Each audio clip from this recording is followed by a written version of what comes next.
Bonsoir et bienvenue amis supporters de l'Olympique Lyonnais, bienvenue où ça va là-haut, sur le plateau d'OL Night System. Merci d'être là, 17h30, le rendez-vous de tous les supporters de l'Olympique Lyonnais, puisque le lien entre les supporters de l'Olympique Lyonnais, les réseaux sociaux, OL TV, OL Play, YouTube, se passe ici, et c'est tous les soirs entre 17h30 et 18h, et ce soir au 04 84 80 69 2 fois 04 84 80 69 2 fois. Amis supporters, vous allez pouvoir poser des questions à Mathieu Valbuena.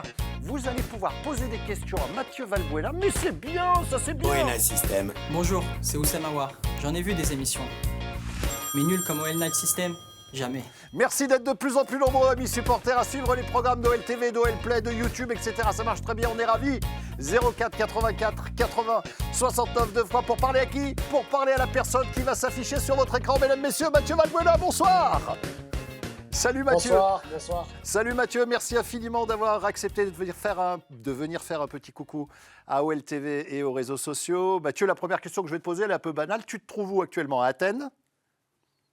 Ouais, je me trouve à Athènes, en Grèce, et voilà, il fait très beau, les conditions sont magnifiques. Ça se voit. J'ai la chance de pouvoir profiter de la plage et de la piscine. Donc, j'ai la plage pas à 20 mètres, donc voilà, c'est cool. C'est vraiment magnifique. Mathieu, j'ai lu dans la presse, en tout cas française, que le championnat grec reprendrait autour du 6 juin. Est-ce que tu peux nous le confirmer? Est-ce que c'est une vraie information ou pas? Oui, c'est une vraie information. Après, il y a l'accord, on va dire, de la Super League. Maintenant, on attend la confirmation du gouvernement, parce que tout doit être confirmé par le gouvernement. Donc, mais normalement, ça sera le premier week-end de juin, c'est-à-dire le 6 ou le 7 juin. Et tu as déjà repris les entraînements, Mathieu? Forcément, oui. On a repris les entraînements depuis maintenant 3 semaines. Alors, au début, par petits groupes. Et puis là, on a repris depuis cette semaine avec tout le groupe entier. Donc, ça fait plaisir de retrouver les entraînements avec ce qu'on a tous vécu. Donc, ça fait du bien de se retrouver, même si on respecte quand même aussi les consignes sanitaires. Alors, tu connais très bien la Ligue 1. Est-ce que tu suis un petit peu les différentes étapes concernant ce qui se passe dans le championnat français, ou est-ce que tu regardes de ça assez loin? Ah oui, bien sûr, je regarde attentivement, bien sûr. Je n'ai pas oublié mon pays, bien évidemment, même si je ne joue plus. Mais oui, je regarde tous les matchs. Dès que je peux, je regarde tous les matchs de Lyon, comme les équipes que j'ai pu évoluer, que ce soit Marseille ou en Turquie. Donc oui, bien sûr, je regarde tous les matchs. Et quel est ton regard sur la non-reprise? Tout peut encore bouger, je l'espère, mais la non-reprise du championnat français, est-ce que ça te paraît être un peu curieux par rapport à ce qui se passe dans le football européen? C'est vrai que c'est un peu une situation inédite. Voilà, ce qu'on vit, et c'est quand même assez lunaire. Et il faut s'adapter à cette situation-là. Alors, ça fait des heureux, ça fait des malheureux. Peut-être qu'on s'est un peu précipité. Il fallait peut-être attendre un petit peu, savoir si les autres championnats allaient évoluer ou pas. Voilà, il fallait un peu attendre. Maintenant, voilà, aujourd'hui, il y a eu une décision du gouvernement. C'est pas n'importe qui aussi, même si je sais que ça fait des dégâts financièrement à beaucoup de clubs. Mais voilà, il faut respecter cette décision-là. Je sais que ça fait pas, on va dire, pour Lyon, c'est un peu compliqué parce que c'est vrai que il n'y a pas de Coupe d'Europe à la clé derrière parce que le championnat s'arrête tout de suite. Donc, et c'est difficile à accepter parce que Lyon, depuis des années, est toujours en Coupe d'Europe. Donc voilà, mais c'est vrai que peut-être on s'est un peu précipité. Écoute, les choses vont peut-être bouger. Je pense que cette histoire n'est pas terminée parce qu'il y a plein de dossiers qui sortent, mais je ne t'ai pas invité pour parler de ça. J'ai plus envie qu'on revienne à des choses un peu plus légères, si tu veux bien, Mathieu. Moi, il y a un truc qui m'a vraiment surpris et je voudrais quelque part te féliciter. C'est lorsque tu arrives à Lyon, c'est pas forcément facile pour toi, pour toutes les raisons qu'on peut imaginer, avec les supporters, etc. Et puis finalement, tu pars par la grande porte, puisque voilà, on salue tes prestations et on te remercie d'avoir donné ce que tu as pu à l'Olympique Lyonnais durant ces 2 années. Est-ce que, en arrivant, tu t'es dit voilà, que ça allait être compliqué parce que c'était un peu électrique avec les supporters parfois?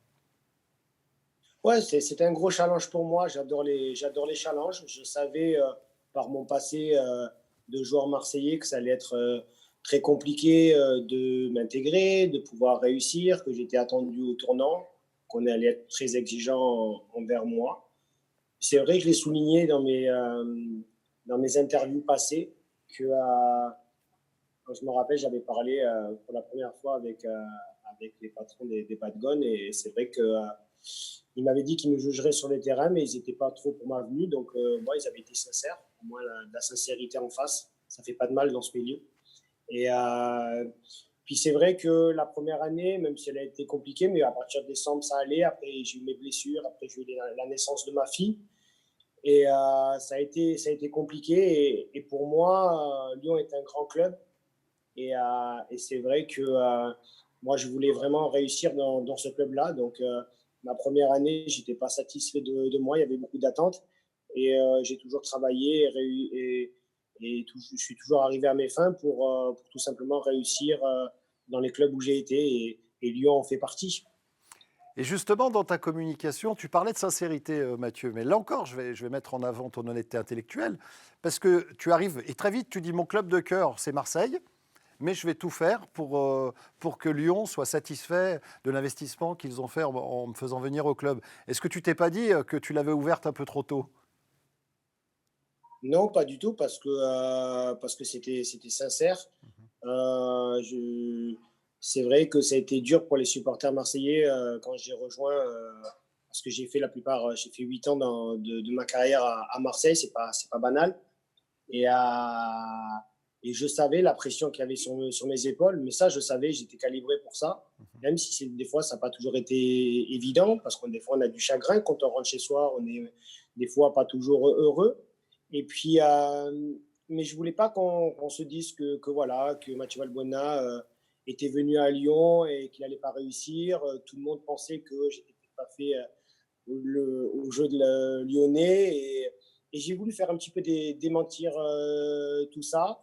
J'avais une étiquette aussi du Marseillais qui tombait beaucoup, qui a embêté pas mal aussi deux fois Lyon, je le sais.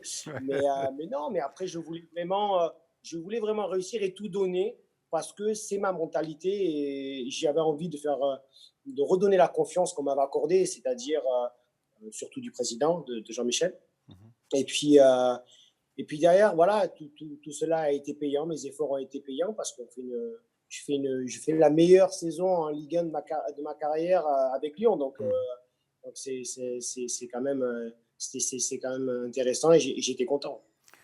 Revenons sur un passage aussi important de ta vie d'homme, au-delà du fait que c'était un match de foot et tu en as fait plein, mais l'accueil qu'on t'a réservé à Marseille était digne d'une série sur Netflix. C'était surréaliste quand même.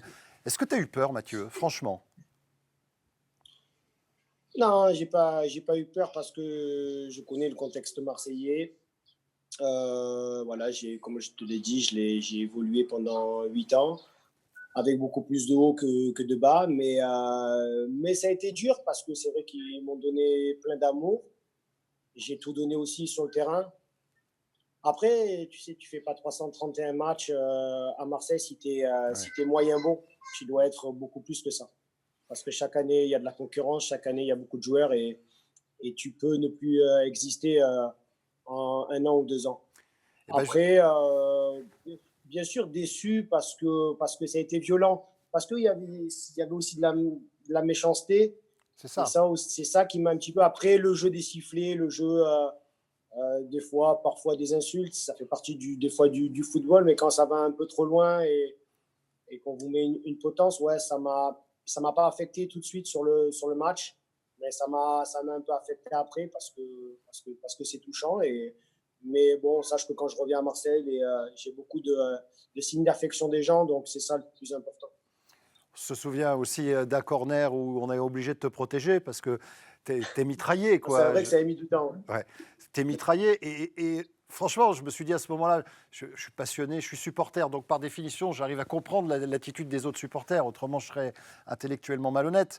Mais je me suis dit, quand même, le mec, il a tout donné pour ce club, il a changé de club, il n'arrive même pas à tirer un corner. Il y a un an, on scandait son nom enfin, peut-être pas un an, mais on scandait son nom dans le stade, et maintenant, aujourd'hui, c'est comme c'était un criminel, quoi.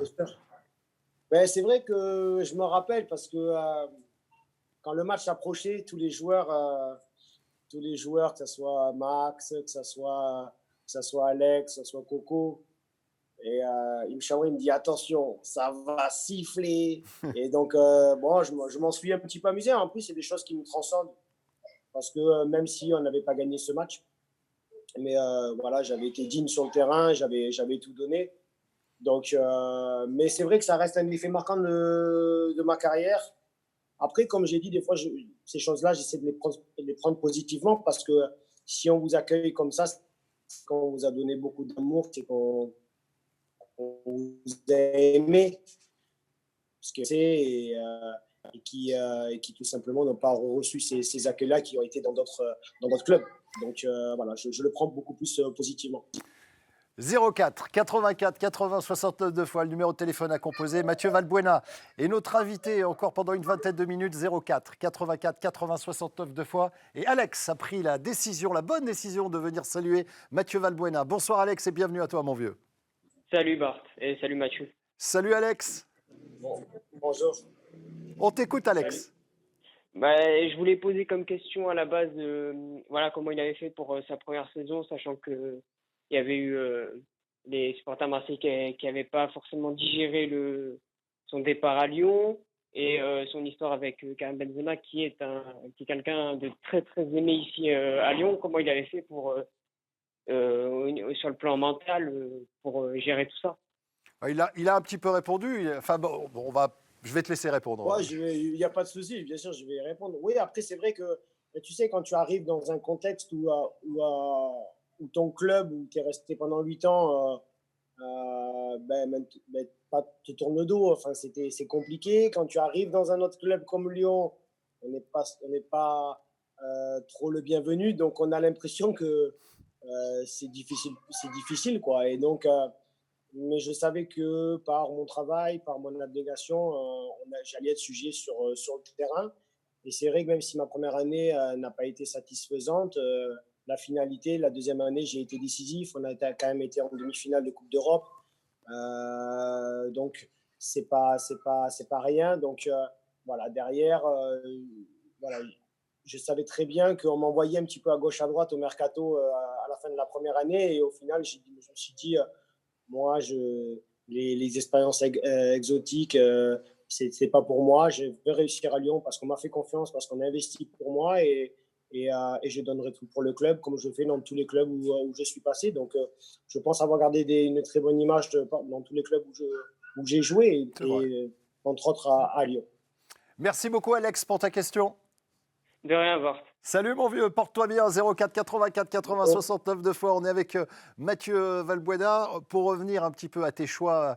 Justement, quand tu décides de venir à Lyon, que tu sais très bien que ça va faire jaser, que ça va être compliqué à gérer, que tu auras une pression encore supplémentaire, etc. Si on regarde ça de loin, Mathieu, on peut se dire, mais voilà, il y avait d'autres propositions que celle de Lyon. Il faut avoir quand même une forme de... C'est un peu maso, quoi, de venir à Lyon quand même, non, dans la situation? En fait, ma situation en Russie, quand je suis parti un an après la Coupe du Monde en 2014 au Brésil, j'ai eu cette proposition-là de la Russie où j'ai signé 3 ans, où il y avait aussi quand même un challenge sportif, parce qu'on l'oublie un peu trop souvent, c'est qu'il y avait un challenge sportif aussi là-bas, parce qu'il y avait la Coupe d'Europe. Et c'est vrai aussi, on proposait aussi un bon contrat financièrement aussi, il ne faut pas se le cacher, il ne faut pas se mentir. Mais au bout d'un an, tout a changé, le président, le coach sont partis. Et nous ont prévenus vers la dernière semaine d'août. Bon, mais voilà, aujourd'hui, tout le monde devait partir les étrangers, autrement, vous ne jouerez plus. Et c'est vrai que je n'ai pas senti du côté de l'Olympique de Marseille une réelle envie aussi de me faire revenir, parce que ça aurait été un choix aussi pour moi qui était normal aussi. Et derrière aussi, le challenge sportif, et quand Jean-Michel il m'a appelé, le président. Et, voilà, il y a eu ce challenge sportif-là. Et puis voilà, je sais que c'est un très grand club. Il y avait des conditions aussi, des infrastructures, il y avait tout qui réunissaient. Après, je savais très bien aussi que ça allait être compliqué aussi pour moi. Mais voilà, en ayant parlé avec toute ma famille, avec les gens qui m'entourent, ben, voilà, je ne pouvais pas attendre aussi indéfiniment l'Olympique de Marseille. Et puis derrière, ben, voilà, j'ai rejoint l'Olympique Lyonnais. Tu es en train de nous Et dire, je le Mathieu. dis encore. Vas-y, pardonne-moi, termine. Non, Pardonne-moi. juste, et je le dis, je le répète encore, avec aucun regret, bien au contraire. Tu es en train de nous dire quand même, Mathieu, que, et tu es encore une fois transparent et honnête, que après la Russie, tu as tendu la main à Marseille et Marseille n'a pas répondu avant d'arriver à Lyon? Non, oui, il y avait eu des contacts, mais j'ai pas senti. Je me rappelle à l'époque, c'était encore Vincent Labrune, le président, donc j'ai pas senti réellement Marseille être tout simplement Motivé? très intéressé pour un retour ou motivé. Voilà. Après, derrière, je suis un joueur, je pouvais pas rester non Bien plus. sûr.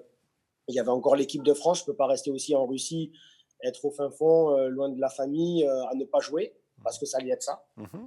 Et derrière, voilà, derrière, j'ai trouvé ce beau challenge avec Lyon. Et je pense qu'aujourd'hui, quand on est supporter, on voit, on va dire, on voit le supporter, on voit parce qu'on est supporter de Lyon ou on est supporter de l'Olympique de Marseille. Mais il ne faut pas oublier que quand on est joueur aussi, on prendrait peut-être les mêmes décisions que j'ai pu faire. Donc, je ne pouvais pas me permettre aussi de ne pas jouer, de rester 6-7 mois de ne pas jouer. J'avais l'équipe de France aussi. Donc, voilà, voilà, j'ai eu Lyon qui est arrivé et voilà, j'étais sur l'occasion. Mathieu, à quel moment tu t'es trompé dans ta carrière? Franchement, au niveau de mes choix, je ne me suis pas trompé dans mes choix. Parce que je veux même aller jusqu'à la source du début de ma carrière. Quand je suis parti de Libourne, j'avais plusieurs choix entre Rennes, entre Dijon, et j'avais entre autres, bien évidemment, l'Olympique de Marseille.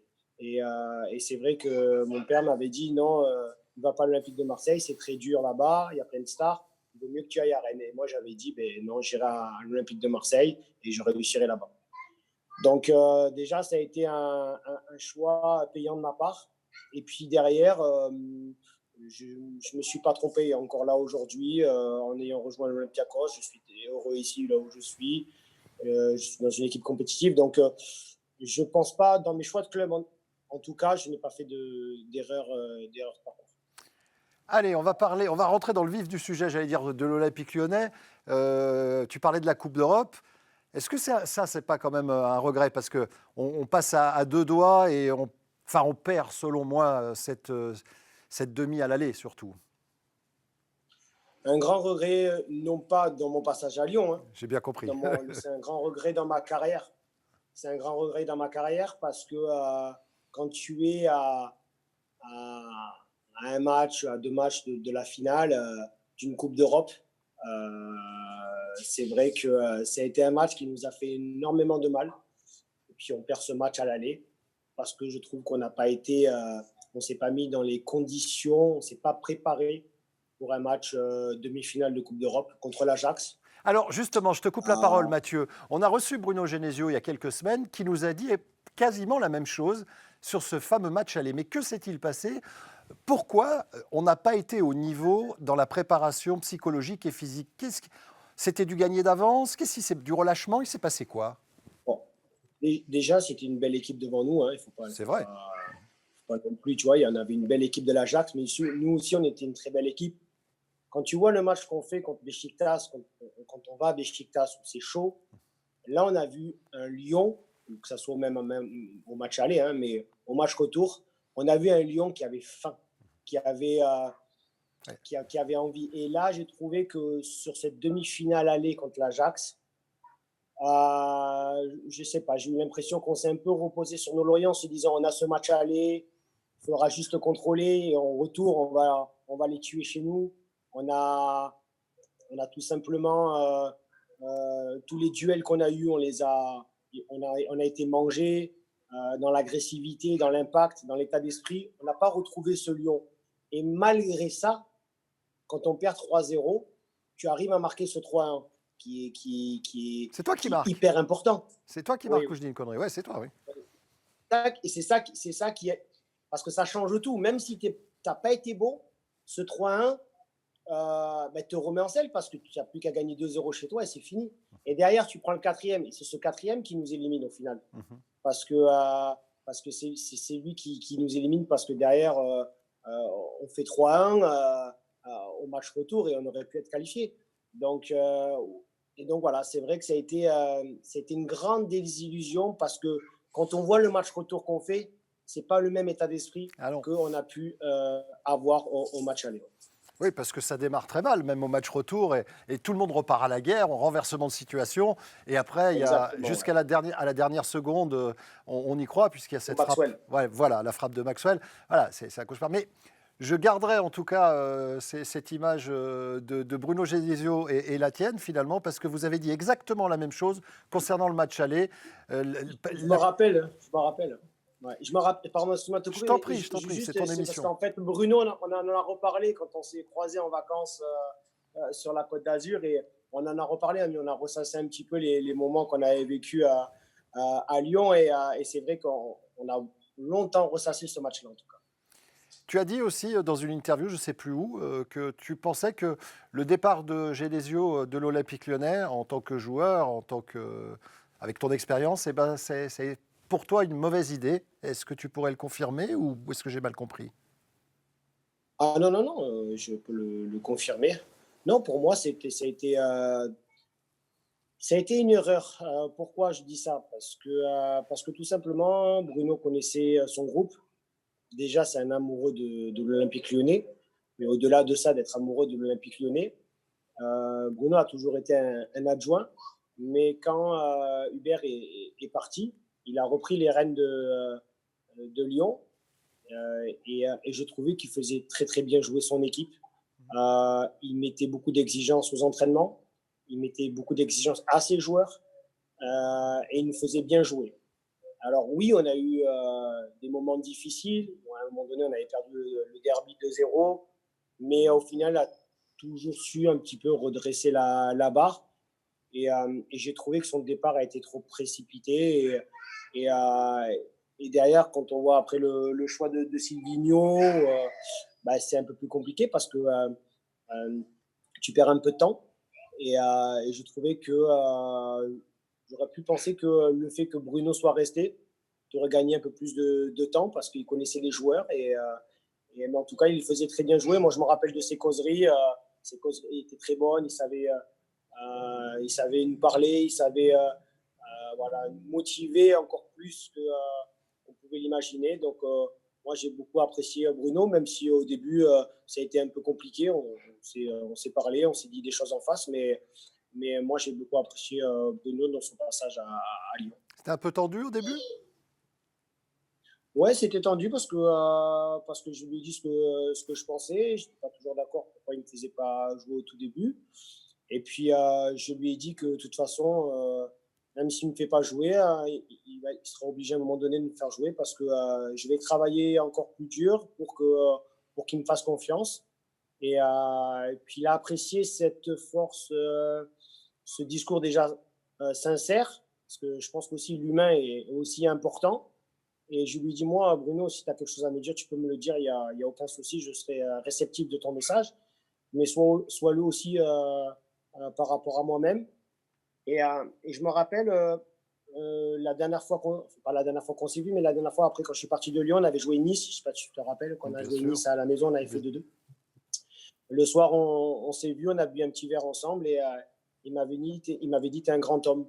Et ça m'avait fait plaisir parce que c'est ces mots qu'il a eu quand j'ai quitté Lyon et ça m'avait beaucoup touché. Puis au final, souvent, les relations qui commencent pas super bien, au final, quand on apprend à connaître les personnes, et puis bon, après, bien sûr, ce que j'ai donné sur le terrain, elles ont fini bien. Donc c'est ça que je vais retenir de Bruno.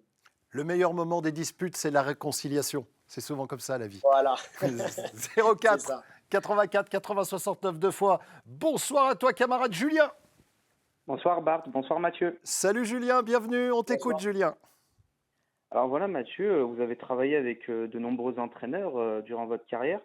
Alors j'aurais aimé savoir, selon vous, lequel vous a le plus propulsé vers le haut, c'est-à-dire lequel vous avez le mieux utilisé à votre poste et avec lequel surtout vous avez pris le plus de plaisir à travailler. Merci pour ta question, Julien. Allez, le top one. Alors, c'est vrai que j'ai eu beaucoup de coachs.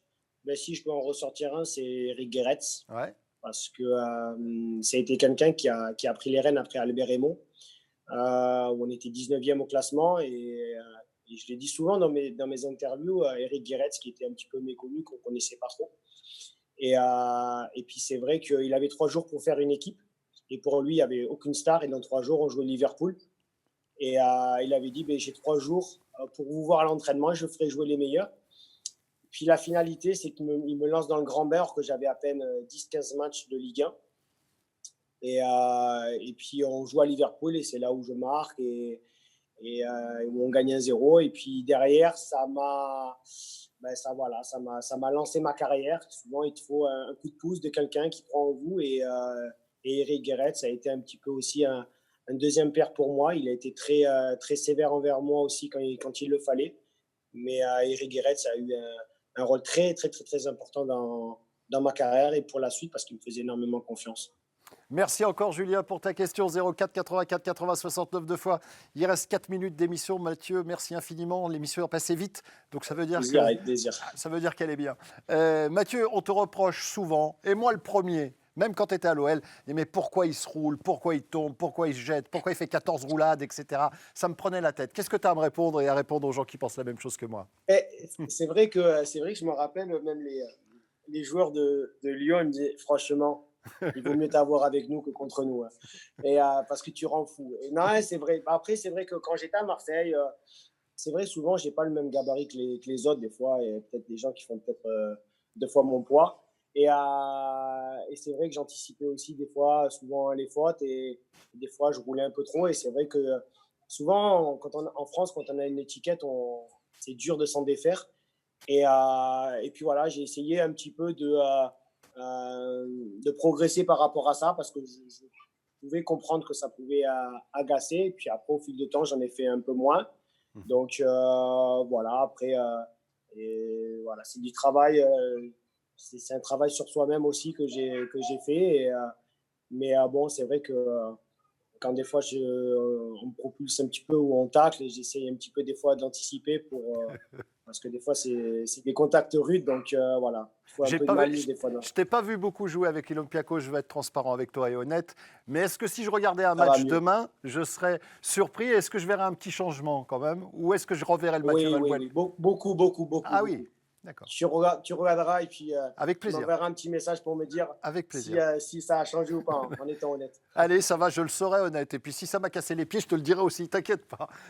Bien sûr, je serai transparent. Mathieu, je vais te remercier encore une fois d'avoir pris le temps de passer cette demi-heure avec nous. Avec plaisir. Merci. Et puis, quand tu as du temps, reviens nous voir sur OLTV parce que tu fais partie des joueurs qui ne sont pas restés longtemps. Mais forcément, quand tu dis Mathieu Valbuena, il se passe un truc. Voilà, c'est comme ça, c'est la vie, c'est ton image, c'est toute une histoire, etc. On ne va pas revenir sur les détails. Mais donc voilà, j'étais ravi de passer ce moment avec toi. Et je te souhaite de te qualifier pour les quarts de finale parce que vous êtes encore en lice. Et il y a un match retour que tu as joué contre les Anglais. Hein.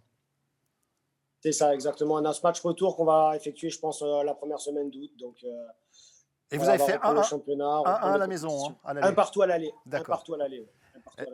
Bonne chance pour l'écart, Mathieu, et à très vite autour d'une bière. Pourquoi pas. Merci à vous. Salut Mathieu, merci infiniment. Ciao, merci camarades. 04 84 80 69 deux fois.